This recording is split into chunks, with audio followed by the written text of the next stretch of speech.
পুরুষ আর নারীকে সমান অধিকার কেমনে দিবে? পুরুষ তো খেজুর গাছ থেকে রস পাড়ে, আছে না? এখানে রাজশাহীতে খেজুর গাছ নাই, তো সমান অধিকার দিতে গেলে মেয়ে লোকদের কি খেজুর গাছে উঠাবে?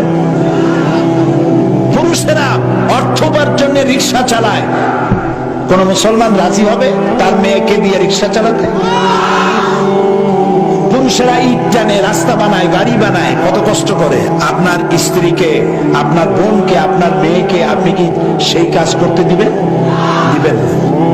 আল্লাহ প্রথম দিনেই নারী আর পুরুষের কাজটা ভাগ করে দিয়েছেন। কবে দিয়েছেন? প্রথম দিনে।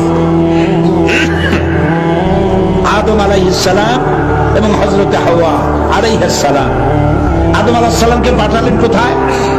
শ্রীলঙ্কায়। আর হযরতে হাওয়া আলাইহিস সালামকে পাঠানো হলো কোথায়? জেদ্দায়। আদমকে বলা হলো তুমি পুরুষ, তোমার ডেস্টিনেশন, গন্তব্য হচ্ছে জাবালে রাহমাত, আরাফাতের ময়দান। তুমি পুরুষ, তুমি নদী পাড়ি দাও, সাগর পাড়ি দাও, বন জঙ্গল পাহাড় পাড়ি দাও, তারপরে মরুভূমি পাড়ি দাও, রৌদ্রে পড়ো, বৃষ্টিতে ভোজো, কষ্ট করো, আরাফাতে গিয়ে পৌঁছাও।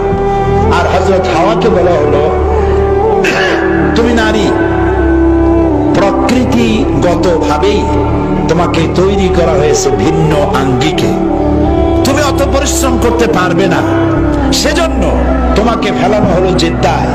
মাত্র ৭৫ থেকে ৮৫ কিলোমিটার দূরেই হচ্ছে তোমার স্বামীর সাথে মিলিত হওয়ার জায়গা, আরাফাতের ময়দান, জাবালে রহমত। তোমারটা কাছে করে দিলাম, ও পুরুষ তারটা দূরে করে দিলাম। প্রথম দিনেই আল্লাহ প্রমাণ করে দিলেন পুরুষের পরিশ্রম বেশি, নারীর পরিশ্রম কম।